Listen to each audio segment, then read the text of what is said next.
بنیاد بن گئی، متن کی ایکسپرٹیز اس کے پاس نہیں تھی، اس لیے وہ ایسی ایسی حدیثوں سے استدلال کرنے لگ گیا کہ علماء نے تو اس حدیث کے متن پر اعتراض کیا تھا، وہ اللہ کے نبی علیہ السلام کی اس کی نسبت بھی نہیں کر سکتے تھے، اس کا استدلال تو دور کی بات۔ کہ یہ کیسے ہو سکتا ہے کہ ایک بیوی ہے نبی علیہ السلام کی، ان کے گھر میں ہے، اور فتح مکہ کے موقع پر اسی کے بارے میں بعد میں بات ہو رہی ہے کہ آپ اس کو اپنے نکاح میں لے لیں۔ جو منکرین حدیث ہیں وہ ہر چیز کو درائتن لے کر اس کو ریجیکٹ کرنا شروع کر دیتے ہیں۔ یہی تو فتنہ ہے جو معتزلہ کا فتنہ اٹھا تھا، وہ کہتے تھے کہ وہی سے بھی پہلے عقل ہے۔ اگر آپ نے ان کی باقیات دیکھنی ہے تو چند ایک چیزوں میں آپ کو غامدی صاحب نظر آ سکتے ہیں کہ وہ معتزلہ کی طرح۔ آپ نے مجھ سے 3 نام پوچھے، غامدی صاحب کا پوچھا، ساحل عدیم صاحب کا پوچھا اور انجینئر علی صاحب کا پوچھا۔ سر ان تینوں کا تجزیہ میں آپ کو کرتا ہوں۔ انجینئر محمد علی مرزا صاحب، ان کے ساتھ مسئلہ یہ ہے، میں نے اس لیے کہا تھا پہلے اس مسئلے کو سمجھ جائے، یہ کرامت جب آپ کو سمجھ میں آ جائے گی اس کے بعد آپ کو سب سمجھ میں آئے۔ محمد علی مرزا صاحب کے ساتھ پرابلم یہ ہوا، فن حدیث اس کی سند والی ہے، متن کی ایکسپرٹیز اس کے اندر نہیں ہے، متن کو سولو کرنے کی ایکسپرٹیز اس کے اندر نہیں ہے، اس لیے آپ اس کے جتنے بھی کلپس دیکھ لیں، وہ کتنی سندیں ہیں، متن ہے جس کے اوپر آبجیکشن کرتا ہے۔ اس نے جہاں سے تعلیم حاصل کی، جن کی صحبتوں کے اندر رہا، اس کو ایک کانسیپٹ ملا کہ حدیث صحیح ہونی چاہیے، صحیح کا مطلب ہے اس سے استدلال کیا جائے گا، وہ بس سند صحیح حدیث صحیح سمجھنے لگ گیا۔ جب اس کی یہ بنیاد بن گئی، متن کی ایکسپرٹیز اس کے پاس نہیں تھی، اس لیے وہ ایسی ایسی حدیثوں سے استدلال کرنے لگ گیا کہ علماء نے تو اس حدیث کے متن پر اعتراض کیا تھا، وہ اللہ کے نبی علیہ السلام کی اس کی نسبت بھی نہیں کر سکتے تھے، اس کا استدلال تو دور کی بات ہے۔ نیکسٹ کوسچن نمبر 47 نمبر ہے فیضان بھائی کے حیدرآباد انڈیا سے۔ حدیث کی روایت اور درایت کے ذریعے اس کو چیک کیا جاتا ہے، تو کیا آپ دونوں طریقے سے حدیث کو چیک کرتے ہیں؟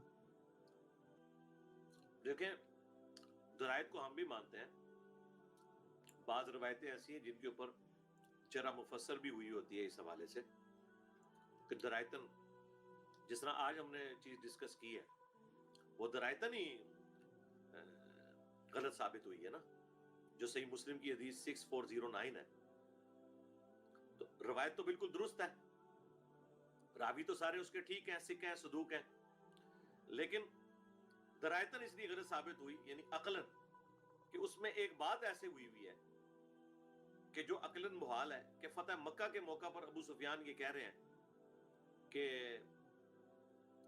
آپ میری بیٹی ام حبیبہ سے نکاح کر لیں، حالانکہ ام حبیبہ سے نکاح تو فتح مکہ سے کئی سال پہلے کا ہوا ہے، اور نبی اسلام کے گھر ہیں وہ، ایون صلح حدیبیہ کے موقع پہ جب ابو سفیان جاتے ہیں اس کو رینیو کروانے کے لیے، جب ون سائیڈڈلی وہ ان سے مسئلہ اس طرح ہوتا ہے، تو اس سے پہلے بھی آپ ملاقات کے لیے جاتے ہیں تو وہ بستر سمیٹ لیتی ہیں، تو یہ درایتن ہی ہم نے مانا نا، کہ یہ کیسے ہو سکتا ہے کہ ایک بیوی ہے نبی الاسلام کی، ان کے گھر میں ہے، اور فتح مکہ کے موقع پر اسی کے بارے میں بعد میں بات ہو رہی ہے کہ آپ اس کو اپنے نکاح میں لے لیں، تو عقلاً تو یہ محال تھی، اس لیے محدثین نے پھر راوی کا وہم اسے قرار دے دیا، اگرچہ سند تو ٹھیک تھی، راوی بھی ٹھیک تھا، تو اس طرح درایتن بھی چیزیں دیکھی جاتی ہیں، لیکن یہ ایکسپرٹس کا کام ہے کہ وہ دقت نظر سے دیکھیں۔ جو منکرین حدیث ہیں وہ ہر چیز کو درایتن لے کر اس کو ریجیکٹ کرنا شروع کر دیتے ہیں، اس لیے وہ ایسی ایسی حدیثوں سے استدلال کرنے لگ گیا کہ علماء نے تو اس حدیث کے متن پر اعتراض کیا تھا۔ پھر ہم نے ان کا علاج رکھا ہوا ہے کہ ہم پھر وہ ساری کی ساری چیزیں، اسی سے ملتی جلتی چیزیں قرآن سے پھر نکالنا شروع کرتے ہیں۔ بھی قرآن میں بھی لکھا ہوا ہے، حضرت خضر نے، نام تو نہیں آیا لیکن نام بخاری مسلم میں ہے، کہ ایک بچے کی گردن مروڑ دی تھی، ایک بچہ بھی بڑا ہی نہیں ہوا، اس کی گردن کیوں مروڑ دی؟ تو اس کی تعویلات کرتے ہیں وہ۔ قرآن میں لکھا ہوا ہے کہ 2 کوے آپس میں لڑے اور ایک نے دوسرے کے لیے قبر کھودی، تو کوے تو قبریں نہیں کھودتے، تو یہ کہتے ہیں نہیں، ایک خاص واقعہ اللہ تعالیٰ نے معجزانہ طور پہ دکھایا۔ قرآن میں حضرت نوح علیہ السلام کی عمر 950 سال لکھی ہوئی ہے، 950 سال تو عمر کوئی نہیں ہوتی انسانوں کی، لیکن وہ ظاہر ہے ایک معجزانہ طور پہ ان کی یہ عمر ہے۔ میڈیکل سائنس تو نہیں ماننے کے لیے تیار کہ 950 سال تک عمر ہو، تو اس طرح کے معاملات معجزانہ بھی ہو سکتے ہیں، جس کو آپ درایت کی کیٹیگری میں لے کے جا کے، بعض اوقات مولانا مودودی رحمہ اللہ نے بھی کچھ روایتوں کا انکار کیا، تو کچھ چیزیں معجزوں کے ساتھ تعلق رکھتی ہیں، ان کو درایتن نہیں دیکھنا ہوگا، روایت درست ہے تو اسے پھر ماننا ہوگا۔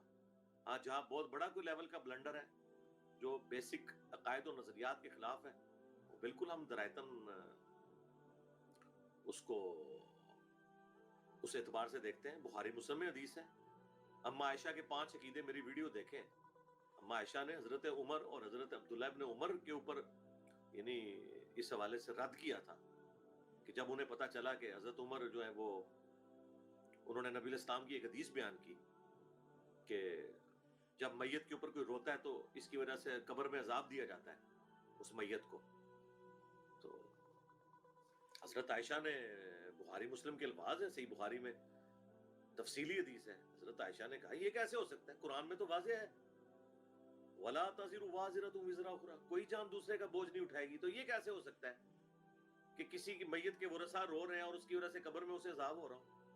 اللہ عمر بن خطاب پہ رحم فرمائے, حضور نے یہ نہیں کہا تھا, حضور نے یہ کہا تھا کہ ورثاء رو رہے ہوتے ہیں اس کے اوپر اور میت کو عذاب ہو رہا ہوتا ہے. یعنی ورثاء یہ کہہ کے رو رہے ہوتے ہیں کہ بڑا اچھا تھا بڑا اچھا تھا, حالانکہ وہ ہوتا برا ہے, وہ عذاب میں پھنسا ہوتا ہے اور وہ خام خواہ اس کی تعریف کر کے رو رہے ہوتے ہیں. اما عائشہ نے حضرت عمر اور حضرت عبداللہ بن عمر کی بیان کردہ حدیث کو ہی ریجیکٹ کر دیا. یہ بخاری کے اندر ہے, اس پہ تو میں نے ویڈیو ریکارڈ کرائی تھی کہ اللہ کے بندو دیکھو اس طرح کے مسئلے ہوتے ہیں. تو درائتن ہم بھی دیکھ رہے ہوتے ہیں, اما عائشہ بھی درائتن دیکھتی تھی چیزوں کو کہ یار یہ اس طرح نہیں ہے. نبی علیہ السلام یہ نہیں کہنا چاہ رہے تھے جو حضرت عمر نے اس کو غلط سمجھا ہے. یار اگر حضرت عمر اور عبداللہ بن عمر کو حدیثیں غلط سمجھ آ رہی ہیں اور اما عائشہ ان کی اصلاح کر رہی ہیں, تو سرکار امام حنیفہ اور فلانا امام تو پھر شاہی کوئی نہیں. ہاں یہ ذہن میں رکھیے گا. تو درائتن بھی ہم چیزوں کو دیکھ رہے ہوتے ہیں, لیکن جہاں معجزہ آئے گا وہاں پھر درائت کا سہارا نہیں لیں گے. اب مجھے بتائیں یہ حدیث کے طور پہ اگر کو آیا ہوتا بخاری مسلم میں کہ حضرت سلیمان علیہ السلام پرندوں کی بولیاں جانتے تھے, تو انہوں نے کہنا تھا کہ درائتن یہ پاسبل نہیں, پرندوں کی تو بولیاں ڈیفرنٹ ہوتی ہیں, انسانوں کی طرح تو صرف طوطا بول سکتا ہے باقی تو کوئی جانور نہیں. انہوں نے اس کو درائت میں ڈال دینا تھا. لیکن اب آیا ہے قرآن میں تو اب اس کو معجزہ مان لیتے ہیں. تو انبیاء سے ریلیٹڈ کچھ چیزوں کا انکار مولانا مودودی نے بھی کیا ہے درائت کے نام کے اوپر, لیکن ہم مولانا مودودی کی اس بات کو درست نہیں مانتے. وہ اب کن حدیثوں کا انہوں نے انکار کیا وہ میں یہاں پہ اگر ڈسکس کروں گا پھر مجھے اس کے جواب بھی دینے پڑیں گے اور ایک لمبی ڈسکشن شروع ہو جائے گی. جتنی آپ کی بات تھی میں نے اس کا جواب دے دیا کہ ہاں جو واقعی حدیث کے ایکسپرٹ ہوں, جو پورے اس منہج کو سمجھتے ہوں, اگر وہ درائتن کسی کلام کرتے ہیں کسی حدیث کے اوپر تو بالکل درائت کو بھی ہم مانتے ہیں. یعنی وہ عقلاً پاسبل بھی چیز ہونی چاہیے. بعض اوقات راویوں کو بھی وہم لگ جاتا ہے.